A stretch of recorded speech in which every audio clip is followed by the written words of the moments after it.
Welcome back to my channel. আমি অপর্ণা তোমাদের সাথে নিয়ে চলে এসেছি সন্ধ্যেবেলার একটা ব্লগ শুরু করতে। আজকে আবার দেখো, প্রতিদিন দিনের বেলায় ব্লগ তো আমরা করেই থাকি, তো আজকে সন্ধ্যের পর থেকে ব্লগটা তোমাদের সাথে ভাবলাম শেয়ার করি। ভালো লাগলে ভিডিওতে লাইক আর সাবস্ক্রাইব করে দিয়ে পাশে থেকো। বন্ধুরা দেখো, এখানে সন্ধ্যেটা আমি দিয়ে নিচ্ছি। প্রথমে সন্ধ্যেটা দুধটা দিয়ে দিলাম। আর বরমশাই আজকে যেহেতু বাড়িতে আছে, তো বরমশাই বললো যে আজকে একটু ধুনো দেখাও। অনেকদিন ধুনো দেখানো হয়নি ঘর বাড়িতে, আর ধুনোটা দেখালে না ঘর বাড়ি কিন্তু নেগেটিভ এনার্জিটাও অনেকটা কিন্তু কমে যায়, জানো তো। আরও অনেক কিছুই অনেক আসতে পারে না বাড়িতে এই ধুনো দেখালে। তার জন্য তারপরে দেখো সন্ধ্যেটা দিয়ে এখানে বসে পড়েছি সন্ধ্যেবেলা একটু টিফিন করতে। চাটা কিন্তু আগে থেকেই আমি, আমার বর, আমার ছেলে সবাই মিলেই কিন্তু খেয়ে নিয়েছিলাম অফ ক্যামেরায়। তো তারপরে বরমশাই কিন্তু আজকে একটু ঝটপটি এনে দিল। তো ঝটপটিটা প্রথমে এনেছিল, তখন ছেলে খেয়ে নিল বলে আমি বললাম যে আরেকটু নিয়ে আসো, আমি খাবো। তারপরে এই যে ঝটপটিটা আমিও একটু নিলাম, আর এখান থেকে বরমশাইকেও একটু দিলাম। তার সাথে একটু ডালের বড়াও এনেছিল, তো ডালের বড়াটাও খেয়ে নিয়েছিলাম আগেই। তারপরে এই যে খাওয়া দাওয়ার পার্ট শেষ করে এবার কিন্তু চলে গেলাম একটু মুখ ধুতে। তো মুখটা ধুয়ে এসে এই যে মুখ মুছিয়ে নিচ্ছি ভালো করে। আর নিজের জন্য তো একটু সময়টা দিতে হয়, তাই না বলো? সারাদিন আমরা এত খাটাখাটনি করি যে নিজেদের প্রতি যত্ন নিতে প্রায় ভুলেই যাই মাঝে মাঝে, তাই না? কিন্তু কাজের ফাঁকে যদি একটু সময় মতো খাওয়া দাওয়া আর নিজের যত্ন না নেওয়া হয়, তাহলে সংসারের কাজকর্ম কীভাবে মন দিয়ে করবো বলো তো? তার জন্য এই যে মুখ ধুয়ে এসে একটু ফ্রেশ হয়ে নিলাম। আর ফ্রেশ হলে কিন্তু একটু ভালোই লাগে, তাই না বলো? তারপরে চুলটাকেও একটু আগে বেঁধে নিলাম।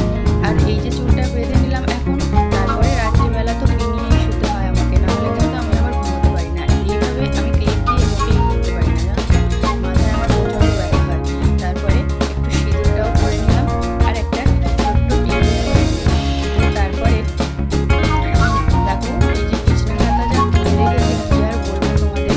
বিছানাটা এত দুপুরবেলা সবাই ঘুমিয়ে, আর বিছানার অবস্থাটা কি এখন দেখো। তার মধ্যে তো সব কিছু ফেলে রাখে, গামছা, আমার ছেলের জামা কাপড়, আর চুলের যে হেয়ার ড্রায়ারটা সেটাকেও পর্যন্ত বিছানার ভেতরেই ফেলে রেখে দিয়েছে।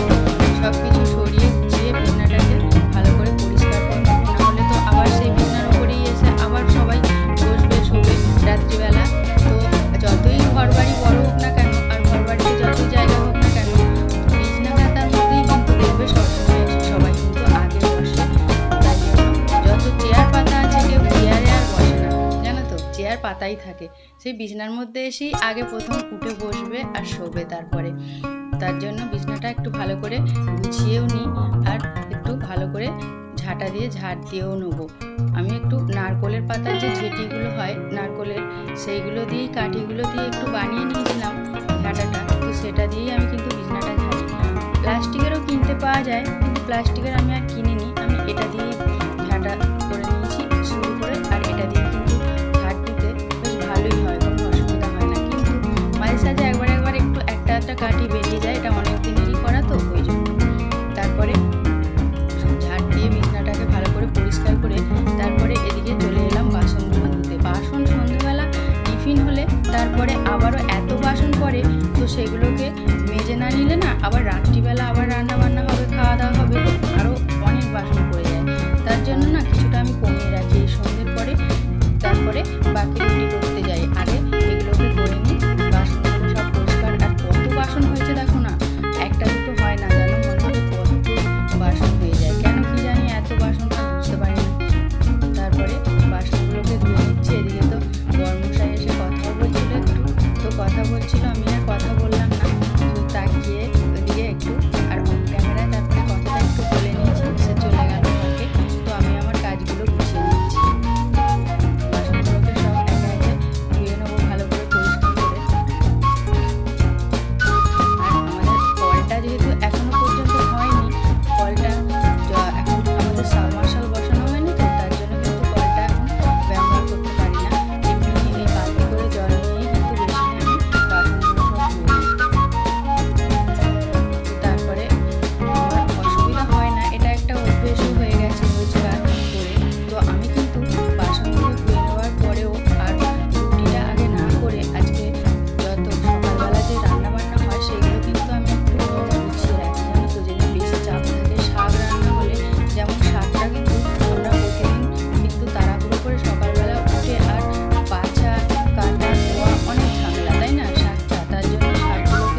ভাপিয়ে আর রেখে দেবো, একটু সেদ্ধ করে জলটা ফেলে। তাহলে কিন্তু সকালবেলায় অনেকটাই আমাদের উপকার হয়। সকালবেলা ভোরবেলা উঠে না সব কাজ করে ওঠা, তার সঙ্গে সঙ্গে বাসি কাজও থাকে পড়ে, তো বাসি কাজগুলোকেও করতে হয়।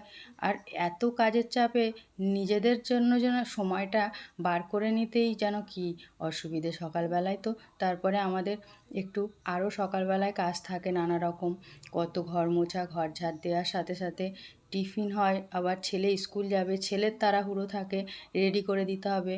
তো তার জন্য আমার অনেকটাই দেরি হয়ে যায়। এই যে শাকগুলোকে ভালো করে কেটে আমি এখানে ধুয়েও নিলাম। তো ধুয়ে এবার দেখো সবজিগুলোকে আমি কিন্তু এইভাবে ধুয়ে রেখে ভালো করে কন্টেনারের মধ্যে ভরে, এরকম যে বিরিয়ানির ডাব্বাগুলো হয়, এগুলোতে বিরিয়ানি আনে আমাদের, তো এই ডাব্বাগুলো আমি ভালো করে রেখে দিই মেজে পরিষ্কার করে। আর এর মধ্যেই কিন্তু আমি সব কাটা সবজি, মাছ সব ফ্রিজে রাখি। তারপরে দেখো এই যে শাকটার মধ্যে হলুদ আর লবণ দিয়ে জল দিয়ে আমি কিন্তু একটু সেদ্ধ করে জলটা ফেলে ভালো করে এরকম ডাব্বার মধ্যে ভরি ফ্রিজে রেখে দিই।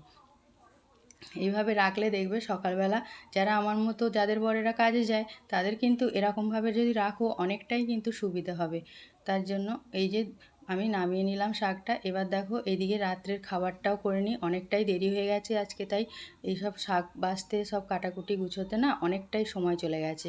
তারপরে এখানে আলু চচ্চড়ি বসিয়ে দিয়েছি, আলু চচ্চড়িটা করে নিচ্ছি রাত্রের খাবারে, আর তার সাথে রুটিটাও করে নেবো। আর সবাই এলে আবার তারপরে খেতে দেয়া, বসে থাকা মানে তারপরেও বাসন পড়বে, সেগুলো গুছোনো এ করতে রাত্রিবেলা কিন্তু ঘুমোতে ঘুমোতে 12টাই বেজে যায়, জানো তো। রোজের 12টার আগে মনে হয় কোনো দিনই ঘুমোতে পারি না।